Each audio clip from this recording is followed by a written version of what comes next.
A few years ago. What was so unique and so important about Bob Crow? He was a trade union leader that never sold out. He was a trade union leader who people could believe in. He was a trade union leader who believed our only duty is to fight the class struggle on behalf of our class, as strong as the Tories fight the class struggle on behalf of their class. Because people who say that class politics has gone are wrong. The problem was we stopped fighting class politics. They carried on doing it, those at the top. But that's changed, hasn't it? That's changed. And weren't we pleased, weren't we proud to see standing shoulder to shoulder with the junior doctors fighting for our NHS, John McDonnell, the Shadow Chancellor, and Jeremy Corbyn marching proudly with those junior doctors to save our NHS.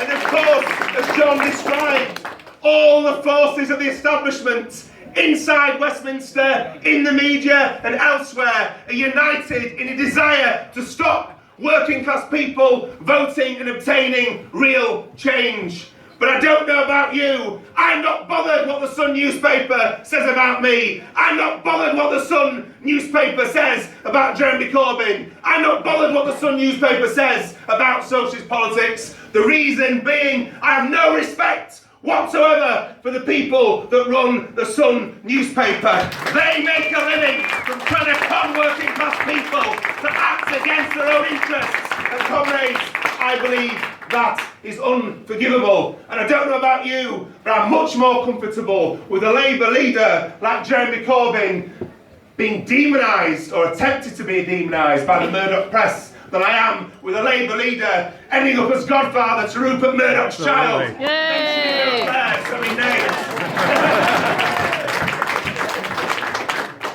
Isn't it vital that Labour is an anti-austerity party? Isn't it vital that the next Labour government will meet the demand of the Bakers, Food and Allied Workers Union for a £10 an hour minimum wage? Isn't it vital that the next Labour government will have a charter of workers' rights for all? Isn't it vital that the next Labour government will end and reverse the privatisation of the NHS?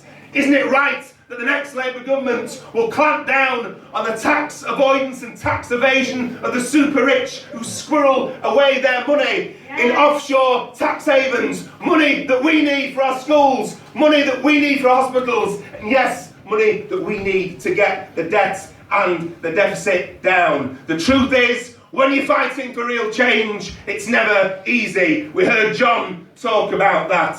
And the comrade from the Bakers, Food and Allied Workers Union. I don't know about you, I'm much more interested in what she's got to say than I am in Labour MPs who are getting passionate standing up for McDonald's. What do you think?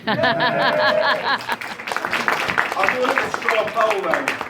Who thinks it was wrong of the Labour Party to turn down £30,000 from McDonald's that won't recognise a trade union despite the Bakers campaign, from McDonald's that won't pay a true living wage despite the Bakers Union campaign? Who thinks the Labour Party was wrong to turn down that money? Were they wrong? No. Were they right? Yay! Exactly, because politics, and I'll draw my remarks to a conclusion soon. Politics is about shaping the consensus. Politics is about doing the right thing. Does anyone remember what the first thing that Jeremy Corbyn did after being elected as Labour leader at the QE2 Centre on the 12th of September? The first thing he did was go straight to Trafalgar Square to support the Refugees Are Welcome rally. And let me let you into a little secret, which isn't a secret because you've worked it out for yourself already. He didn't do that after consulting a team of spin doctors. He didn't do that after establishing some focus group. He did it because it was the right thing to do. And that's what our politics has to be about. The miners did what they did because it was the right thing to do. The campaigners on Hillsborough did it because it was the right thing to do. And I know that you're all here giving me a good reception because that's the right thing to do as well. So I salute you for being here. I thank you for giving me your patience. And I promise you this from the bottom of my heart, until I am welcomed by the embrace of my Irish ancestors, for those of us who believe in that kind of thing. I will give, just like you, every breath in my body to fighting not only for a Labour government, but fighting for a socialist government and trying to get justice by putting the establishment, the current establishment, in the place that it belongs. The elections are next week. We need to win those elections, not just to get excellent Labour council candidates elected, but that's very important.